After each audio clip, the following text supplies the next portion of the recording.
Bien-aimés frères et sœurs en Christ Jésus, chers amis internautes, bonjour. C'est votre frère, votre ami et votre coach, Amoussou Louis. Ce matin, je suis encore avec vous pour partager une parole d'encouragement. Pour partager avec vous une pensée que Dieu m'a mis à cœur. Une bonne nouvelle. Et la bonne nouvelle d'aujourd'hui est intitulée « Finir avec la pauvreté par la marche avec le Saint-Esprit ». Finir avec la pauvreté par la marche avec le Saint-Esprit. Bien-aimés frères et sœurs, à travers ce message, nous voulons juste véhiculer le fait que le Seigneur ne prend pas plaisir à la pauvreté de ses enfants. Le Seigneur n'est pas pauvre et ne prend pas plaisir à la pauvreté de ses enfants. Et dans sa bonté, il a prévu conduire comme un bon berger ses enfants dans l'abondance, dans de verts pâturages. Comme le bon berger conduit ses brebis dans de verts pâturages pour qu'ils mangent les meilleures herbes possibles, il les conduit vers des eaux paisibles pour que les brebis soient abreuvées avec les meilleures qualités d'eau possibles, afin que ces brebis soient productives. De la même manière, le divin berger veut pour vous le meilleur. Il veut que votre situation financière, économique et matérielle soit la meilleure possible. Ce n'est pas un Dieu pauvre, ce n'est pas un Dieu de médiocrité. C'est ça le but de cette vidéo.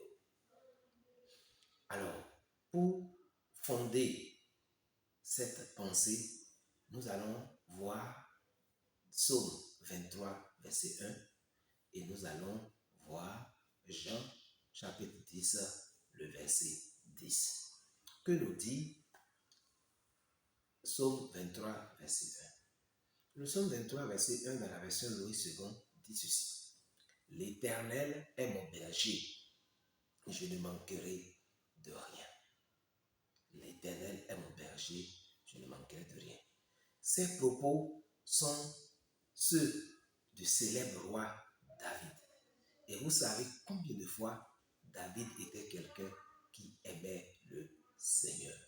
David, pour la petite histoire, était le plus petit enfant de sa famille.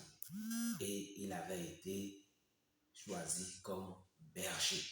Il avait été nommé comme berger. Il avait été nommé comme berger, formé comme berger, et David allait donc garder les animaux de ses parents. Et c'est lui qui veillait sur les bœufs, sur les moutons. Il a appris le métier de berger. Il a appris la rigueur que le berger devait avoir. Et quand vous connaissez l'histoire, vous verrez qu'on dit que David disait, lorsqu'un lion s'en prenait à un de mes animaux, je courais et j'arrachais l'animal de sa queue. Je l'empêchais de dévorer mes animaux. Lorsque l'ours s'en prenait, je faisais la même chose. Et David connaissait vraiment le métier de berger. Il a vécu cela. Il se sacrifiait pour que ses brebis soient à l'aise. Vous voyez, il se sacrifiait pour que ses brebis soient à l'aise. Alors, après avoir expérimenté tout cela lui-même, vu l'amour qu'il a manifesté, lui en tant qu'un berger humain, face à des animaux qui pouvaient laisser mourir sans que vraiment il ne pète grand-chose, on pouvait le reprocher. Pourquoi il est mort? Mais c'est un lion qui l'a pris. Moi, je ne peux pas mourir. J'ai sauvé ma vie en partant. David n'avait jamais laissé les animaux mourir. C'est même une des raisons pour lesquelles Dieu l'a choisi comme roi. Parce que Dieu a vu son cœur, comment son cœur aimait les animaux. Dieu l'a pris de berger et a fait de lui le berger d'Israël, le roi d'Israël.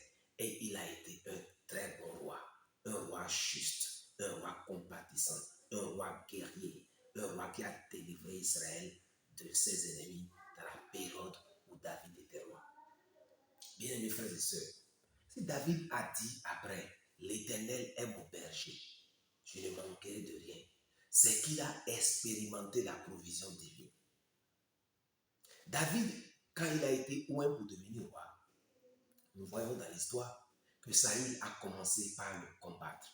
Il courait de grotte en grotte, de forêt en forêt, pour garder sa vie. L'Éternel l'a toujours délivré et a toujours pourvu à ses besoins. Il n'a manqué de rien à manger. Malgré tous les troubles que le méchant a suscité, le diable, à travers Saül et tous ses ennemis ont suscité contre lui, David est resté debout à cause du fait que son berger, l'Éternel, marchait devant lui et le gardait. Si vous lisez tout le psaume 23, vous allez voir, il dit, l'Éternel est mon berger, je ne manquerai de rien. Sa houlette et son bâton me rassurent. Quand je marche dans la vallée de l'ombre de la mort, je ne crains aucun mal, car il est avec moi. Oui, le bon berger est avec ses brebis pour les délivrer, pour les garder, pour combattre pour eux et leur donner à manger le meilleur. Et Dieu lui-même à travers Isaïe, dans Isaïe 1, le verset 19, il dit, si vous êtes docile, d'accord, vous mangez les meilleures productions du pays. Bien-aimé, ce matin, je voudrais te dire que Dieu veut que tu finisses avec la pauvreté. Dieu veut que tu finisses avec le manquement. Dieu veut que tu finisses avec la disette, les difficultés que tu traverses là. Dieu ne prend pas plaisir à cela. C'est le Dieu à qui l'or et l'argent appartiennent. Donc, premièrement, je voudrais te montrer qu'en réalité, ce n'est pas de la volonté de Dieu que l'être humain, d'accord, soit constamment dans la misère, dans les difficultés, dans le manquement. La misère, la pauvreté, le manquement est arrivé dans la vie des êtres humains à cause de leur séparation avec Dieu. Bien aimé, il faut retenir cela. Le second point de cette discussion, le manquement ou la pauvreté, d'accord, est rentré dans la race humaine à cause de leur séparation avec Dieu. La Bible nous montre dans Genèse, d'accord, quand on lit le chapitre 1, dans le chapitre 1 au verset 28, que Dieu les bénit en disant soyez féconds, multipliez, remplissez la terre, la substituez. Dès le verset 29, Dieu dit, vous mangerez les fruits, tout ce que la terre produit, vous mangerez. D'accord? Mais ne mangez pas l'arbre qui est au milieu du jardin. Si vous mangez, vous mourrez. Vous serez séparés de moi. Parce qu'ils ne sont pas morts physiquement. Il parlait de la mort spirituelle, leur séparation d'avec Dieu. Mais l'être humain, Adam et Ève, se sont entêtés et ont mangé l'arbre. Et quand ils ont mangé, quand vous continuez à lire les textes, vous verrez que Dieu les a chassés du jardin. Le fait qu'ils ont été chassés du jardin, ils devaient travailler. Dieu leur a dit, tu mangeras à la sueur de ton front. L'homme devait peiner avant de trouver le minimum. Alors que dans les conditions où il était dans la présence de Dieu, quand il était en bonne communion avec l'Esprit de Dieu, qui planait sur les eaux dès le début, l'être humain ne manquait de rien. Tout allait comme un couteau dans du beurre pour l'être humain. Mais dès qu'il a commencé à pécher, lorsqu'il a péché, il a été séparé de Dieu, sa nature a été détériorée, écartée de Dieu, ses problèmes ont commencé. Bien aimé, beaucoup de chrétiens, bien qu'étant restaurés, parce que quand vous donnez votre vie à Jésus, vous devenez une nouvelle créature. Le Saint-Esprit vient habiter en vous et il est prêt à vous guider comme le bon berger guidait David. Le Saint-Esprit aujourd'hui est Dieu et avec nous. Par le passé, le Père était avec Adam et Ève.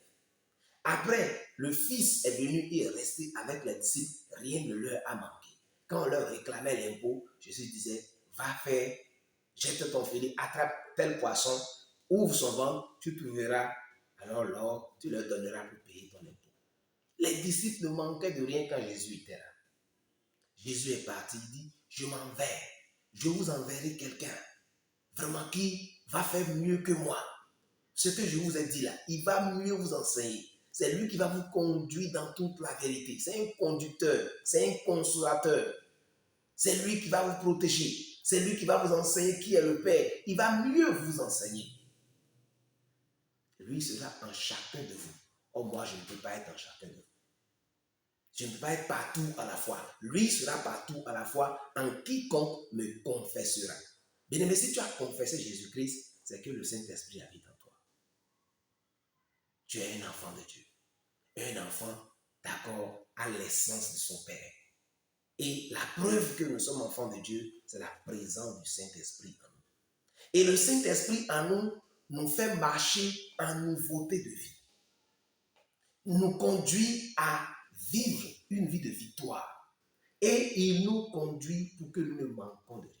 Le problème de beaucoup de chrétiens qui peinent à vivre le quotidien, peinent à payer leur loyer, peinent à se soigner quand ils sont malades, peinent à guérir, même à expérimenter la guérison divine, peinent à, à vivre vraiment au mieux possible, c'est que beaucoup de chrétiens, d'accord, ne marchent pas par l'esprit. Certains même sont remplis de cet esprit, ils parlent en langue, mais ils ne se laissent pas conduire par le Saint-Esprit. Je veux dire à quelqu'un qui m'écoute aujourd'hui, ta situation doit changer. Si tu ne continues pas à rester pauvre les mois à venir, après avoir suivi cette vidéo, ça veut dire que tu as choisi la pauvreté, tu as une mentalité de pauvreté. Et je suis venu ce matin briser en chacun de nous, en chacun de vous qui allez me suivre, la mentalité qui est que la pauvreté facilite l'accès au ciel. La pauvreté n'est pas un gage du salut. Dieu n'était pas pauvre. Si Dieu n'est pas pauvre, pourquoi l'enfant de Dieu va être pauvre? Quand l'enfant de Dieu est pauvre, c'est une aberration. Ce n'est pas normal. Ce n'est pas que Dieu prend plaisir à cela. On doit le comprendre. Quand il est pauvre, c'est que quelque chose ne va pas. Il doit donc demander à Dieu de rentrer en possession de son héritage. La Bible dit, vous êtes bénis en Christ avec toutes les bénédictions spirituelles dans le lieu céleste. Dès que tu nais de nouveau, tout ce qui appartient à Dieu t'appartient. Maintenant, la clé pour rentrer en possession de ton héritage, c'est de marcher par l'esprit. De se guider par l'esprit pour rentrer en possession de ton héritage. Bien-aimé, c'est important. Marcher par l'esprit commence déjà par être à l'écoute de la voix de Dieu. Jésus a dit dans Jean 10 là, que le voleur, le diable, ne vient que pour égorger, détruire et tuer. Mais lui, le bon berger, il est venu pour cette brebis est la vie en abondance. La vie en abondance est une vie où vous ne manquez de rien. C'est une vie où la protection divine est assurée. C'est une vie de confiance en Dieu, confiance totale en Dieu. C'est une vie d'obéissance à Dieu. C'est une vie marquée par l'amour, la dépendance totale à Dieu. On ne choisit pas de faire quelque chose sans l'avis de Dieu. Si quelqu'un veut expérimenter la provision divine, quelqu'un veut finir avec la pauvreté, il doit commencer par marcher par l'esprit. Et marcher par le Saint-Esprit commence déjà par une vie quotidienne de méditation de la parole. Vous devez lire la Bible, connaître l'histoire de la Bible. Et quand vous lisez avec l'attention, avec l'intention que Dieu vous parle. Et vous dites au Saint-Esprit, je veux t'entendre. Je veux t'entendre me dire quelque chose. Si vous apprenez à méditer et que vous savez méditer, vous devez chaque jour, quand vous lisez la Bible, tirer ce que Dieu a à vous dire. Et dès que vous connaissez ce que Dieu a à vous dire, vous l'appliquez. Dans tous les détails. Vous avez un projet de mariage.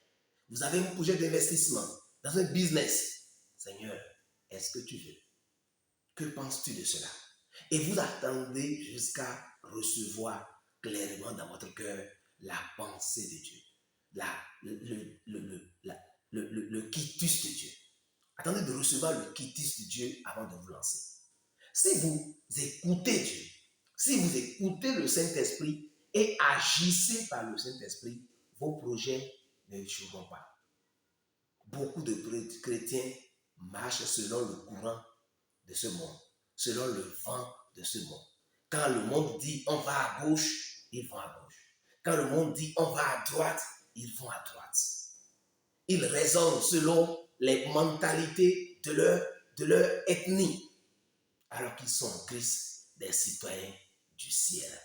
Quand vous êtes en Jésus, un citoyen du ciel raisonne selon le ciel, parle selon le ciel, se comporte selon le ciel, selon la mentalité du ciel, selon la constitution du ciel qui est la Bible. C'est cela qui va guider le chrétien qui va être victorieux.